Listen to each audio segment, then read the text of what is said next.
안녕하세요, 여러분. 리플 마니아입니다. 오늘 드디어 2022년 XRP 3분기 보고서가 나오게 됐습니다. 그래서 이 부분에 대해서 제가 좀 정리를 해서 가져오게 됐고요.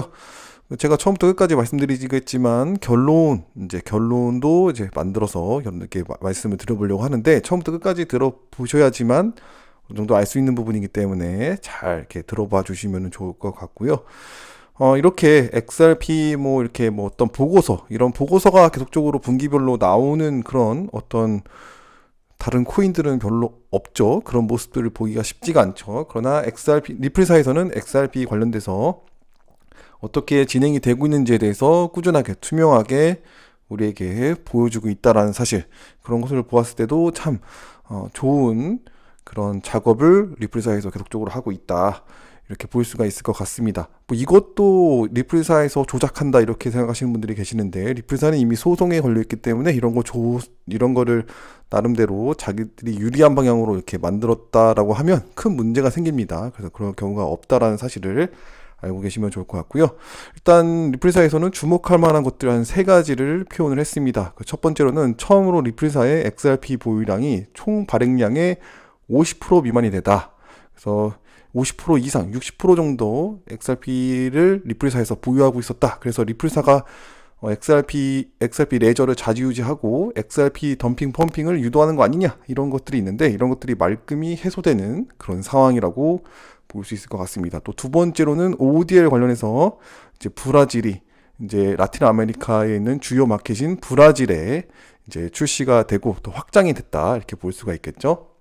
세 번째로는 리플사의 XRP 총 판매 수익이 100밀리언 달러가 증가가 되었어요. 그래서 이렇게 보시면은 원래 전분기에는 310밀리언 달러였는데 이제는 408밀리언 달러로 거의 한 100밀리언 달러, 약 100밀리언 달러가 증가가 되어졌다라고 볼 수 있을 것 같고요. 조금 더 이제 밑으로 쭉 내려서 쭉 살펴보시면요, 이렇게 주요 하이라이트가 있습니다. 보시면은 리플사의 XRP 보유가 50% 미만이 됐다라고 하면서 이제 비판하는 사람들이 있잖아요. 그래서 XRP 레저를 컨트롤하고 있음을 나타내는 회사의 XRP 소유권을 주장했다. 그러니까 이제 한마디로 이제 비판하는 사람들은 리플사가 XRP 레저를 컨트롤하고 있다. 왜냐하면 XRP를 많이 가지고 있기 때문에, 많이 보유하고 있기 때문에 나름대로 자기네들이 가격을 조절하고 있다, 이런 건데, 이런 것이 이제 This is not true, 사실이 아니다라고 이제 표현을 하고 있죠. 그러면서 XRP 레저는 트랜잭션 검증과 새로운 기능 추가, 그리고 네트워크를 보호하기 위해 연합된 비잔틴 합의 알고리즘을 사용한다. 그래서 XRP 양에 관계없이 각 검증자 노드들은 한 개의 투표권을 갖게 된다. 그래서 노드 하나당 한 개 투표를 갖게 되는 거죠. 최근 리플사는 XRP 레저에 130개 넘는 검증자 노드가 있는데, 거기에 이제 리플사는 4개밖에 운영을 하고 있지 않다.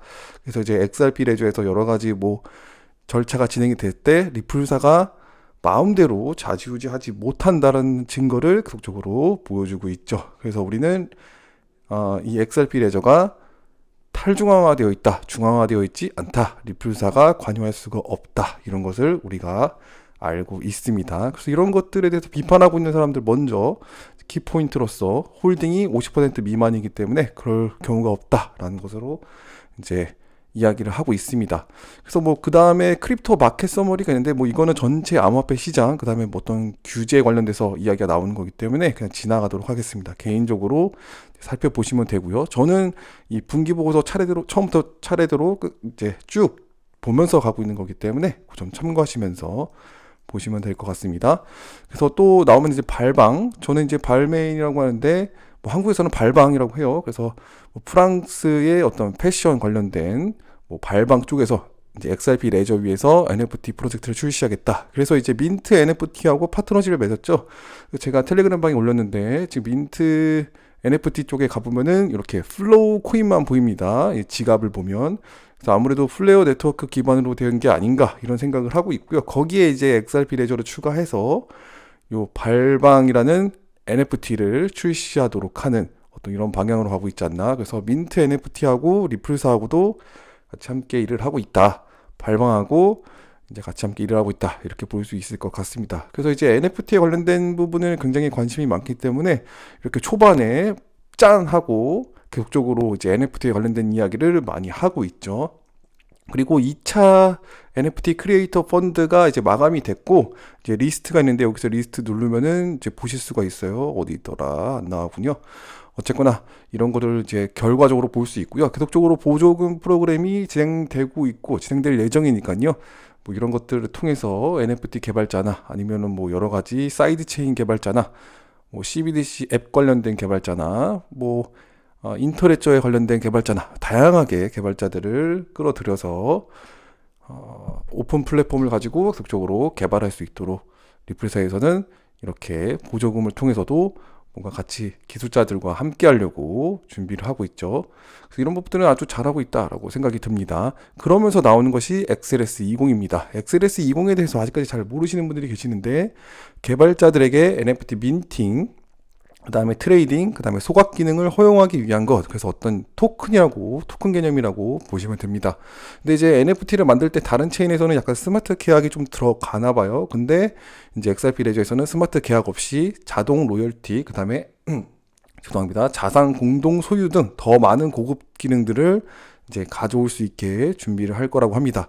이제 이런 버전이 수정이 됐는데요. 사실 이슈가 좀 있었죠. XLS20 출시를 더 빨리 할 수 있었는데 이슈가 있어서 약간 수정이 되어지고, 또 이것도 투표가 진행되어졌고, 또 이제 XLS20도 투표가 되어지고 있는 상황이죠. 그래서 10월 17일에 거의 밸리데이터의 80% 이상 이제 검증자 투표가 이상 진행되어졌기 때문에 뭐 보시면은 2022년 4분기에 적용될 예정이라고 합니다. 그래서 2022년 4분기에 이 XLS20이 출시가 되는 거 아니냐, 그렇게 기대감을 많이 가지고 있었죠. 저도 이제 XRP 스캔에서 찾아보았을 때 이렇게 10월 31일 이렇게 날짜로 되어 있기 때문에 많은 사람들이 이거에 대해서 기대를 하고 있어요.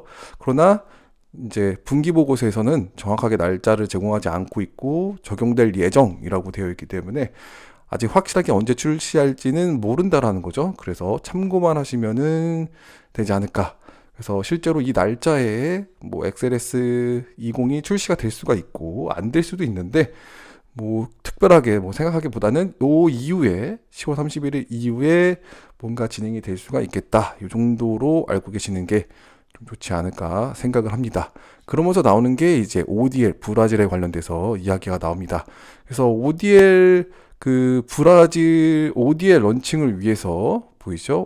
브라질의 ODL 런칭을 위해서 트래블렉스라고 하는 곳과 리플사하고 파트너십을 맺었습니다. 그 초기에는 브라질과 멕시코 사이에서 ODL 송금이 이루어질 예정이고, 그 이후부터는 조금씩 확장이 된다, 이렇게 볼 수 있겠죠.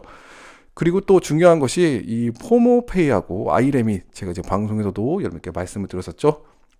이거를 통해서도 ODL 사용이 확장이 되어졌습니다.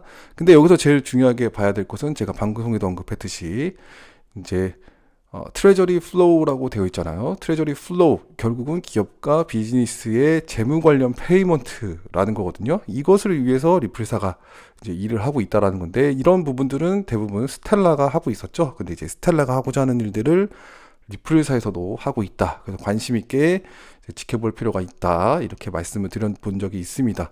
그 안에 ODL 확장이 눈여겨 보여지게 되는 거라는 거죠. 그래서 ODL이 굉장히 이제 더 다양하게 이제 해외 송금으로만 이루어지는 게 아니라 비즈니스 관련된 재무 관련된 페이먼트에서도 ODL이 활용이 되어지고 있다. 앞으로 점점 더 많은 것들이 활용되어질 것 같다, 이렇게 볼 수 있겠죠. 이 안에서 이것을 활용을 하려면은 뭐가 필요했죠? 바로 리퀴디티 허브, 유동성 허브를 어떻게든지 활용을 해야 될 겁니다. 그래서 리플사에서는 그 부분도 활용이 되어지고 있는데, 이번 리플 수요일 때 그런 이야기들도 하지 않을까, 이런 기대감을 좀 가지고 있습니다. 그리고 나서 이제 3분기 XRP 판매와 구매, 이런 얘기가 이제 나오기 시작합니다. 중요하게 봐야 될 것은 이제 리플사에서 XRP 판매는 오직 ODL 거래와 관련하여 판매가 진행된다라는 거, 이건 이제 매번 분기 보고서에마다 리플사에서 공식적으로 딱딱 글을 적어 놓고 있습니다. 그리고 ODL 비즈니스가 확장함에 따라 ODL 볼륨도 증가했다. 그래서 이번에는 ODL 볼륨이 증가했다라고 하는 것이 좀 핵심 포인트가 되는 것 같습니다. 그래서 이제 어떻게 판매가 되어졌냐라고 이제 보면은, 실제로 저번 분기하고 비교를 했을 때 ODL 연결된 판매가 좀 더 늘어났습니다. 보이시죠? 거의 뭐 700밀리언 달러 정도 이제 뭐 늘어나게 됐는데, 이제 3분기에서는 판매도 많이 했고, 보시면은 리플사가 구매한 거 구매도 저번 분기보다 많이 했습니다. 그래서 뭐 전체적인 뭐 세일 판매에 대한 수익은 저번 분기보다 낮아요. 왜냐하면 매수를 좀 더 했기 때문에. 이제 그리고 전체적인 볼륨, 뭐 저번 분기하고 비교했을 때 전체 볼륨에는 큰 변화가 없었습니다. 그래서 여기에서 아까 봤을 때 ODL 볼륨이 증가했다라고 했는데 전체 볼륨이 변화가 없잖아요. 사실 이거는 다르게 보셔야 됩니다. ODL 볼륨하고 XRP의 어떤 거래 볼륨하고는 좀 다르기 때문에 다르게 좀 보셔야 된다라는 거. 전체 XRP 볼륨 안에 ODL 볼륨이 따로 있다라고 저는 생각이 드는데, 이 부분에 대해서는 아직 명확하지 않기 때문에 제가 말씀드리기는 어려울 것 같고요. 어쨌거나 ODL 볼륨은 늘어나고 XRP 볼륨은 그대로 뭐 전체적으로 이렇게 비슷비슷했다, 이렇게 이해하고 계시면 될 것 같습니다. 그래서 이제 리플사에서 계속 XRP 구매도 계속적으로 이루어지고 있는데, 보면은 2차 시장에서 XRP를 구매를 했다라고 나옵니다. ODL 글로벌 모멘텀으로 계속 XRP를 구매할 예정이라고 하니까요. 이제 ODL의 어떤 그 활용도를 계속적으로 이제 넓혀 가기 위해서는 리플사에서도 XRP가 필요하고, 그것을 다시 또 생태계에 뿌려지는 이런 것으로 계속적으로 활용을 하기 위한 구매를 하게 되는 거죠. 그래서 이런 것들도 이제 아주 정확하게 표시가 되어 있기 때문에 뭐 믿을만하다, 이렇게 볼 수 있을 것 같습니다. 그리고 또 리즈가 있는데, 바로 이제 리플사의 XRP를 빌리는 거죠. 다른 어떤 기관이나 은행이나 어떤 회사에서 XRP를 이제 빌리는 거예요. 그래서 이제 여기서 보시면은 3분기 총 91.1 밀리언 XRP가 이제 빌려지게 됐다고 합니다. 다시 이제 돌아오게 될 거예요. 다시 리플사로 반환될 예정입니다. 그래서 이제 리플사의 유동성 허브가 어떻게 실행될지, 이런 것들 좀 잘 지켜보셨으면 좋을 것 같고요. 리플 수요일 때 이런 이야기들도 하지 않을까. 그래서 제가 예상으로는 이미 유동성 허브가 실행 중이다. 왜냐하면 이런 것을 보았을 때, 그렇죠? 어딨죠? 그 기업, 요거 재무제표, 기업과 비즈니스의 재무 관련 페이먼트를 위해서라도 아마 유동성 허브가 활용이 되고 있을 것이다. 저는 이렇게 예상을 해보고 있습니다. 또 이제 XRP 볼륨과 가격에 대해서 이제 어떤 차트적인 부분으로 보여진 것이 있는데요. 뭐 이런 것들을 이렇게 보시면 될 것 같고, 데일리 갑자기 우리가 XRP 상승을 했을 때 어떤 소송, 뭐 약식 판결에 대한 좋은 그런 결과가 있었기 때문에 앞으로 소송이 잘 해결될 수 있을 것이다, 그런 기대감으로 올라왔을 때가 이때였죠. 그래서 볼륨도 올라왔고 가격도 올라온 그런 경우가 됐습니다. 지금 같은 경우에는 볼륨이 줄어들었는데 가격은 계속 머물러 있죠. 그러니까 이제 거래를 많이 하지 않더라도 어떻게 홀딩하고 있는 사람들이 많이 있다, 이렇게 볼 수 있을 것 같네요. 그나마 비트코인보다는 좀 많이 좋은 모습을 보여주고 있었기 때문에. 자, 그리고 이제 에스크로에서는요, 이번 분기에 이제 1개월당 10억 개씩, 그래서 총 30억 개가 풀렸고 21억 개가 에스크로로 다시 묶이게 됐습니다. 결국 이제 9억 개가 생태계에 뿌려지게 됐고요. 뭐 이 부분은 거의 매분기마다 똑같았던 것 같습니다. 그러면서 이제 XRP 레저 상호 운영성에 대해서 이야기하는데요.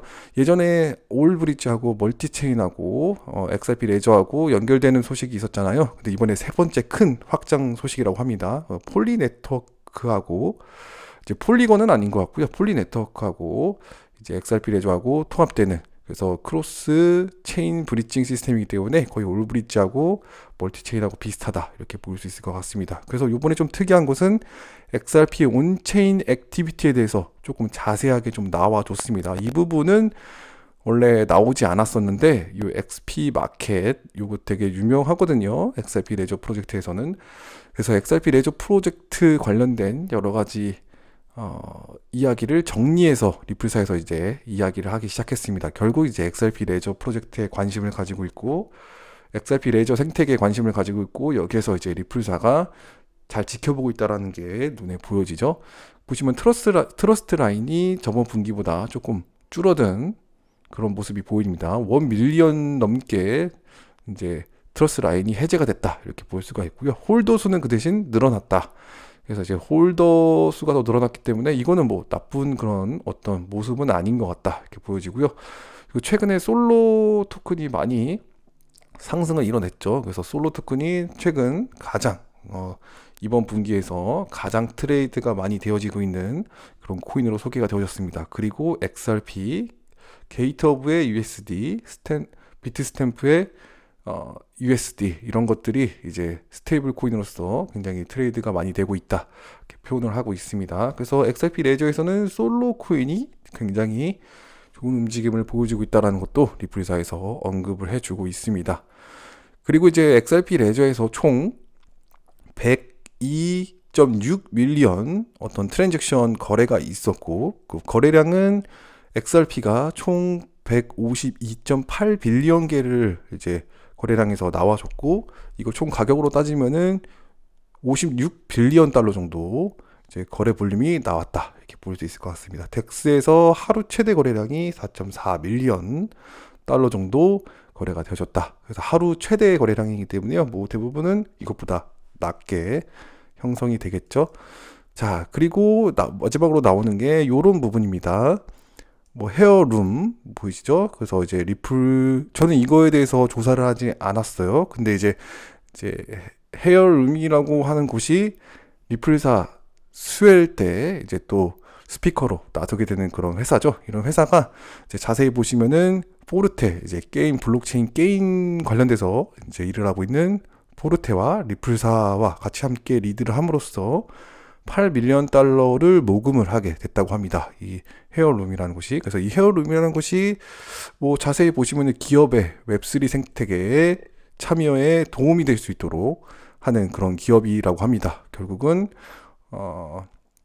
NFT나 그쵸 이런 것들 VC들 뭐 웹3 에셋 뭐 이런 것들 다양하게 이제 민팅을 할 수 있게 뭐 도와주고 사업을 제대로 이룰 수 있도록 기업을 도와주는 그런 역할을 하게 되는 거죠. 그래서 헤어룸이라는 곳이 그런 곳이다. 이렇게 알고 계시면은 될 것 같습니다. 그 다음에 스팅르라고 하는 곳이 있죠. 예전에도 제가 말씀드렸다시피 온XRP에서 메타버스 게임. 그래서 메타버스 게임 말라드로이드 뭐 요거 관련돼서 뭐 사람 유저가 없다라고 말씀드렸잖아요. 근데도 이제 여기에서 이제 음악에 관련돼서 리플사와 함께 같이 이제 개발을 했기 때문에 뭐 이런 거에 대해서도 이제 리플사에서도 이야기를 하고 있습니다. 근데 이런 부분들은 거의 뭐 리플사 XRP 보고서 맨 끝에 나오는 거기 때문에 크게 엄청나게 리플사에서 이렇게 언급되는 부분은 아니다 이렇게 보여지고 있습니다. 이렇게 볼 수 있고요. 뭐 2022년 XRP 3분기 보고서 간단하게 핵심을 좀 정리를 하자면은 꾸준한 ODL에 관련된 XRP 판매가 증가했다. 이 부분이 제가 봤을 때는 제일 중요한 부분이라고 생각을 합니다. 그래서 ODL 생태계가 계속적으로 확장을 하고 있는 중이고, 그 다음에 NFT에 대한 관심이 여전히 집중되고 있기 때문에 앞에 떡하니 딱 이제 표시가 되는 부분들이 보일 수가 있죠. 그리고 이제 XRP 레저에 관련된 것도 굉장히 관심 있게 눈여겨보고 있다는 것을 알 수 있을 것 같고요. 뭐 결론적으로 말씀드리자면 현재 리플사는 ODL과 XRP 레저 생태계 확장에 집중하고 있는 모습들이 보여진다. 그래서 이제 ODL 관련돼서 계속적으로 뉴스 소식이 나와지고 있지만 이번에 특히 3분기에는 좀 더 ODL에 부각되는 ODL을 좀 더 초점을 맞춘 그런 보고서가 아닌가 이런 생각이 좀 듭니다. 그래서 이렇게 좀 정리해서 말씀드릴 수 있을 것 같고요. 도움이 되셨길 바라고요. 이번에 4분기 이제 스웰 보고가 끝나고 스웰 컨퍼런스가 끝나고 4분기에는 어떻게 나올지 좀 기대가 되어집니다. 뭐 소송에 관련된 것도 12월 말에 뭐 마무리가 될 수도 있는 상황이 올 수도 있기 때문에 뭐 아니면 그 더 늘어날 수도 있죠. 더 오래 걸릴 수도 있죠. 그러나 이제 좋은 그런 어떤 날이 왔으면 하는 그런 바람이 있습니다. 그래서 이 정도 말씀드리면 될 것 같고요. 제가 항상 뒤에는 광고를 하려고 합니다. 그래서 안전하게 코인을 보관하고 싶으신데 방법을 잘 모르신다면은 디센트 하드월렛 잘 이제 활용하시면 될 것 같습니다. 한 개라도 가지고 있지 않다면은 XRP 홀더가 아니죠. 디센트 한 개는 가지고 있자라고 하는 게 저의 광고 멘트라고 볼 수 있을 것 같습니다. 시청해 주셔서 감사합니다.